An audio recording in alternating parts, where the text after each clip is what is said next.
Good morning. It is Wednesday, May 28th. This is the Automotive State of the Union. I'm Paul J. Daly with co-host Steve Greenfield today as we talk about Stellantis' new CEO, GM rocking some new V8s, and a really complicated way to get in line for a DeLorean, Nice. which is what we all need in our lives, like you just were telling Right, me. right, exactly.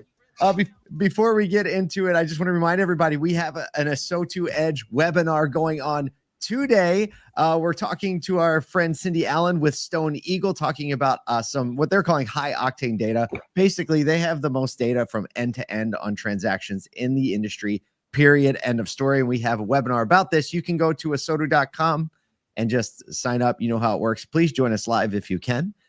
Or you'll get the recording and you can learn a lot. Cindy is an amazing person, by the way, if you haven't met her, Steve. Have you ever met Cindy? No, I have. I know her well. We've been at some of the dealer association meetings over the last year and a half. But I would just reiterate that. One, she's a really good human being. She's an impressive entrepreneur if you get a chance to talk to her. But they built an amazing product that, most dealers, I think at this point, or at least half the dealers in America have. But if you don't have it, it really does provide tremendous insights on the back end of the car profitability, attach rates, which products you're penetrating from an F&I standpoint, and then also allows you to see how you're performing versus peer groups. So I think it's an awesome product. Cindy does a great job. She's a great presenter. So I'm looking forward to it later today as well. So there you go. Asotu.com. Just sign up. Join us. Meet Cindy. You'll like her. And by the way, she has like the most amazing travel tips because she used to work for American Express. So if you didn't know that. Interesting. So I mean, you guys can share like expert secrets on how to move around the country. There you go. And not get sick. Be comfortable, not get sick, and get enough sleep. Yeah. There you go. That's a trifecta of a value proposition. It's the tension of traveling. Right. Get this. On this day in 2014, Google announced plans for a self-driving car. Oh wow. How about that? 11 years ago, and here we are. Here we are. Well, there's a slide that I show when I'm on stage often from Morgan Stanley back in 2012 that by this point, 14 years later, all new cars were going to be fully autonomous. It was going to decimate dealers' ability to sell new cars. We were all going to be summoning cars on demand, et cetera. And but having said that, we were obviously wrong with timing. But it does seem like we're on the precipice of this interesting inflection point with autonomous vehicles. The Waymos are driving around Atlanta here without a support person. They're about to launch with a partnership with Uber. We just got an announcement that Zoox is coming to Atlanta as well. Okay. And I love Atlanta, but it's not like a top 10 city typically in terms of target. So when they start getting down to like the Atlanta level of cities, I'm really excited. So we're going to see some subject to any things that go afoul with regulations, which seem to be like tailwinds now for autonomous vehicles. Yeah. I think that we're going to see much more of these vehicles on the road collecting data, and it's very, very exciting. So I mean, we could have a whole show around, or two shows around Tesla and whether they actually launch anything in June for their robotaxi. I don't think that'll be the case. I wouldn't bet on that. Musk last week had a lot of caveats around he's going to constrain it to I can't go through intersections and it's got to be in straight lines. And so we'll see what actually, and it's 10 cars or something. But after all that fanfare last year with his big, it was amazing. In LA. That was an amazing event, but I mean, I imagine it. I was not there, but anyway, and we're going to get 10 cars that aren't really even self-driving after all of that. And they have steering wheels and a driver, but aside from that, fully that driver.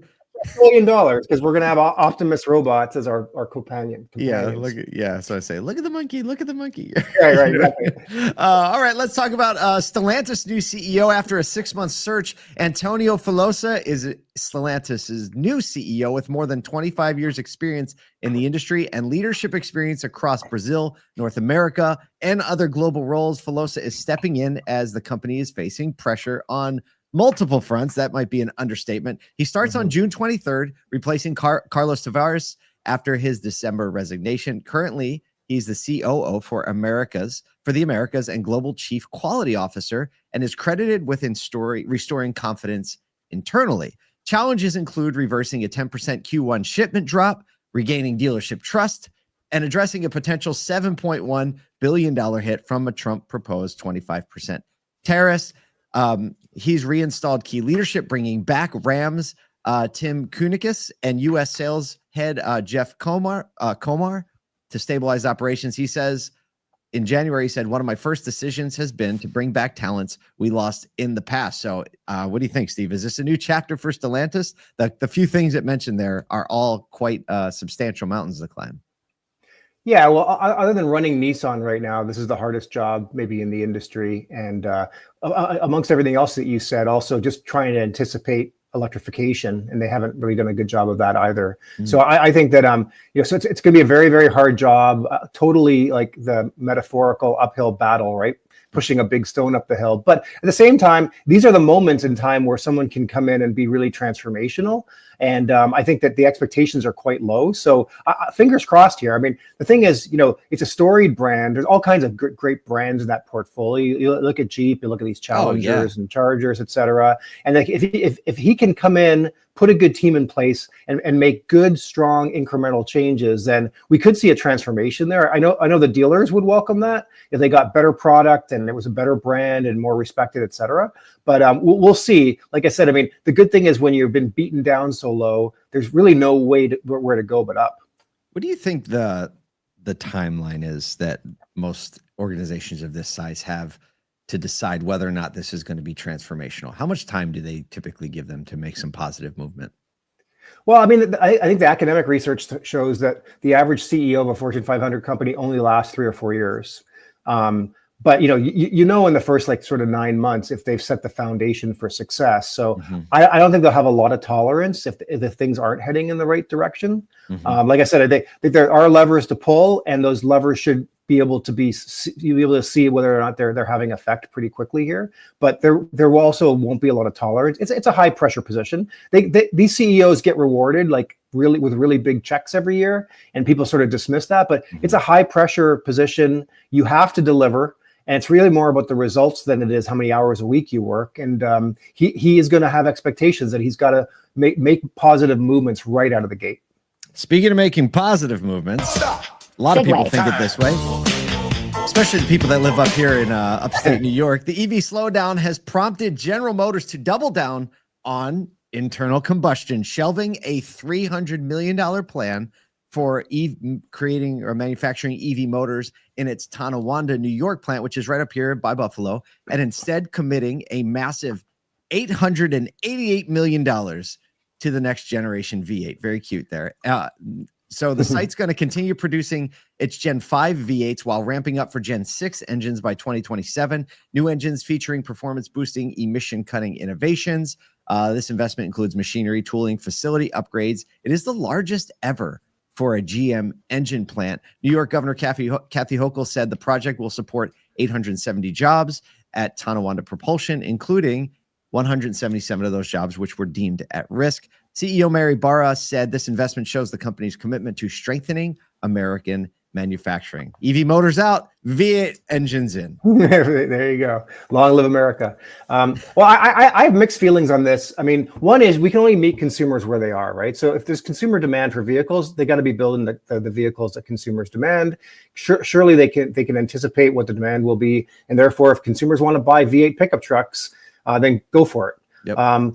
Number two, though, as you and I've discussed before, I believe, and this may be controversial, that, long term, if you abstract ourselves 20, 30 years, EVs will be the dominant drivetrain.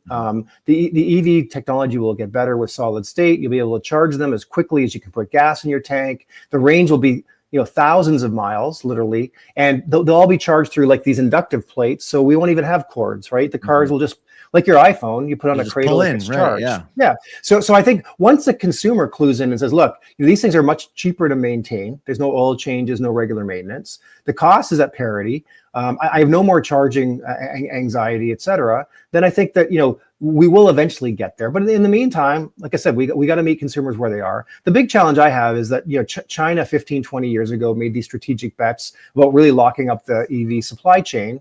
So if you think there's any chance, like I said, that EVs will be the dominant drivetrain, that's the bigger issue for automakers. And whether it's GM or whoever else, I mean, if they're doubling down on internal combustion engine vehicles and deprioritizing investments in the technology behind EVs, it may put these legacy automakers further behind the technology that the Chinese are investing in EVs, and that's a whole other issue. But that would be my one concern here is like you got to meet the consumer where they are. They're not ready for EVs in America, but at the same time, in some ways, you got to be hedging because you can't let the Chinese dominate a drivetrain if there's any chance that drivetrain is a dominant drivetrain of the future.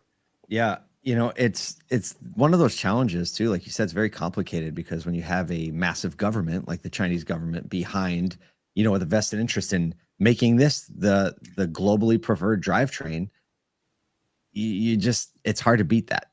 And we talked yesterday the story about them reducing the price of their Seagull hatchback to an equivalent of $7,800. Yeah, right. Amazing, huh?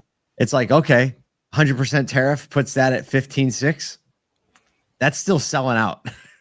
Exactly right. Exactly. Still by far the cheapest car in America. So it's hard to compete with. Whether or not, people very, very quickly dismiss like, oh, there's Chinese subsidies. But if there are or there aren't, this is what we're dealing with and what the legacy automakers are competing with globally right now. Yeah. Well, until then, we're going to have some great V8 engines made by none other than GM, which feels very appropriate. There you go. All right. Feeling appropriately complicated. The DeLorean Alpha 5, it is an EV, is promising a high-tech return to the future, but it is now stuck in development with no production timeline or pricing. And to make it a little easier to buy, buyers are being asked to reserve the vehicle with cryptocurrency and then purchasing an NFT. Reservations require, basically, here's what you have to do. You have to buy $2,500 in USDC, which is basically a cryptocurrency that matches the value of the US dollar. You have to have a specialized, what's called a slush wallet. This already doesn't sound shady. And then use that slush wallet to purchase an NFT, which is your official space in line. Now, you can sell these, right? So your space is in line. You can sell them to somebody else. So that makes it easy to transfer there. Some are being listed as high as $40,000. However, you can still get one for the reservation price of $2,500. Here's the thing. You can't get a refund once you do this. Buyers can resell their spot in line, but DeLorean is like, hey, once you buy this place in line for $2,500, that's your place in line. Do what you want with it. Fewer than 600 reservations have been made, with some real resale spots, like we said, priced up to $40,000, which I guess there's a sucker born every day. The Alpha 5, if it arrives, will offer 300 miles of range and sub 3 second 0 to 60 performance. So, All right. Well, listen, I don't want to be the negative Nelly in the room, but Paul, let's make a bet. Okay, so a Detroit pizza. You're Detroit pizza. Oh, I've never had. Make it a good one. You never had it? What? No. Oh, I think lower of you, dude. After that, well, I'll tell you what. Let's have comments. Let's have comments this is from perfect folks. because it gives us an excuse to go to Detroit. I want to know the best Detroit pizza in America.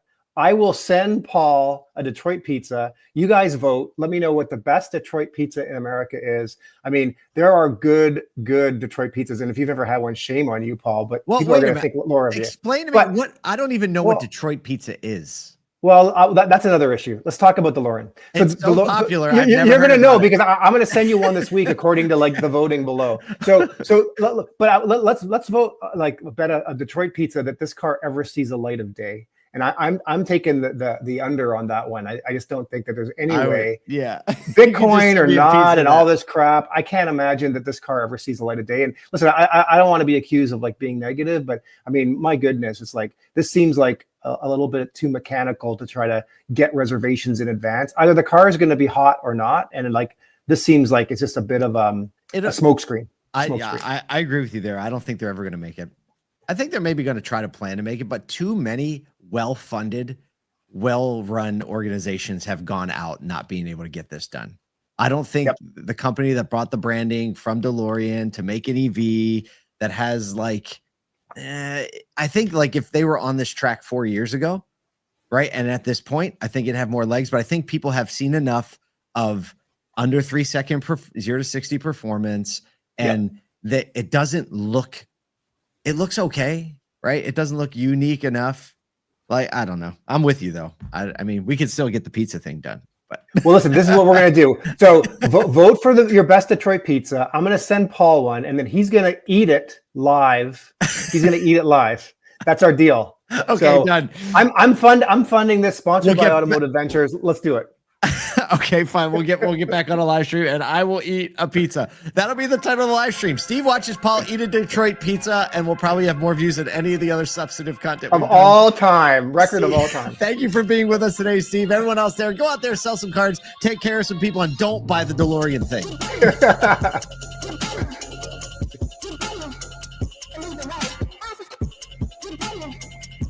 Keep